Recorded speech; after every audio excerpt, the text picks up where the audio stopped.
I'm going to be using this word karpos to refer to what I think what the Lutheran theologians call habitus.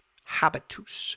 So you could use the word habit as well to talk about what a Christian life looks like, right? New obedience also works, right? But the word in the Bible that really describes the other side of justification by grace alone through faith alone, believed and stood upon, is well, it's not sanctification. That's not the word in the Bible, and it's certainly not wisdom. Discipline is in the right direction, but it's the word fruit. I mean, if you look at that section on the fruit of the Spirit in Galatians chapter 5, what you see is that these are the descriptions of what a Christian's going to be, and then you have a list of things that a Christian is not to do, because these are the things that will eventually make one not a Christian.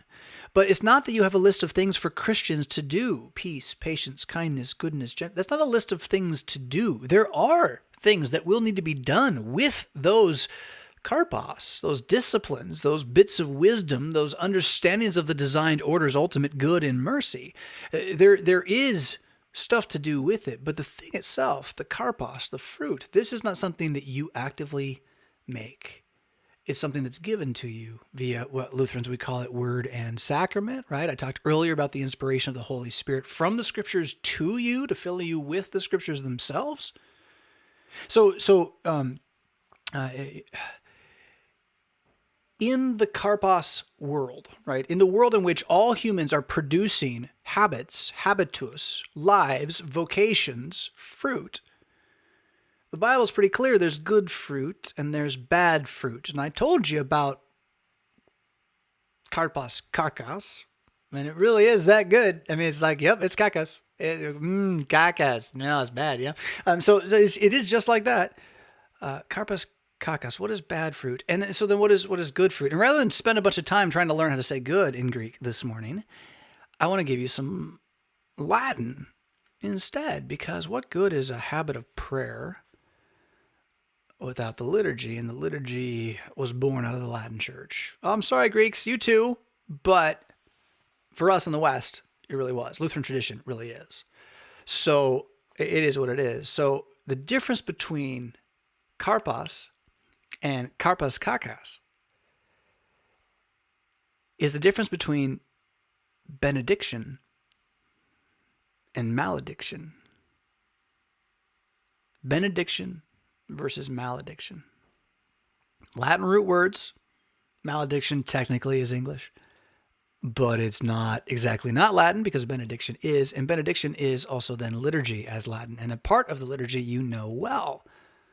It can refer to the Aaronic benediction, which then some call the Franciscan benediction, because the Roman Catholics really don't know their Bible that much. The Aaronic benediction from Aaron. But then it's also been a part of the divine service in the West as the concluding benediction of Jesus to you, that Jesus, Joshua, Yahweh, the Lord, he's going to bless you, keep you, make his face shine upon you, lift up his countenance upon you, all these good things, right? So benediction, you know it because it refers to that. Anytime you would close a service of some kind or have a group gathering, you might have a benediction at the end, a little tiny prayer. But I want you to pretend you know Latin for a second, because you do. And especially if you've had any exposure to Spanish or French, you definitely know Latin. Italian would do this too. Go figure. So you know these words already. You know what the word diction means. If someone has good diction, do they have benediction? Well, I mean, technically that's what we would say, right? You have good diction, you have benediction. Well, that's not what we mean in the liturgy, but that is the root of the word. Good, beneficial, bueno in Spanish, and other languages get connected to that, right? Benediction, like a dictionary. Good words. Karpos, benediction. Good words. Karpos kakos, malediction. Can you figure it out? Ooh, muy malo. Yeah? Yeah, not... it's not addiction. It's a malediction. And it's... I haven't looked that one up in Webster's, but I'm gonna shoot a shot at this one. We'll see how close I am to number one on it. Malediction is when the words in your own head are so off. You have so few good words that you can't possibly make a good decision ever. You have a malediction. So you might be an addict because you have a malediction, right? But the idea of malediction is like this inner evil of words. And the benediction is the way we use it as Lutherans is the outer speaking of good words, outer speaking of promise. Gospel is benediction. Now, law is not malediction. Law is also benediction. It's just a different kind of benediction. It's the benediction of wisdom as opposed to the benediction of what's behind the curtain, right? What's on the other side, what you can't see, but God can promise you is true. Of which we have a limited set, but it's pretty good what we get to see. So karpos, good fruit. Karpos. Karpos comes of benediction, not malediction. And then the question that has been all morning, what's behind the walls of your world? Benediction or malediction? Whose story are you listening to? Who has the authority to tell you what's what and when to? Who are you not allowed to ask why to? Or who have you just never bothered to ask why to? A mad Christian is not a person who listens to me. A mad Christian is someone who knows the first person you should apply this to is me.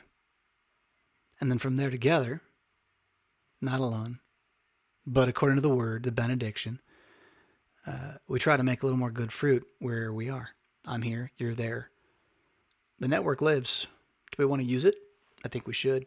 I think we should use it carefully, quietly, like ninjas striking in the dark for the sake of enlightenment of the world and the good of your neighbors. Why not? That sounds fun.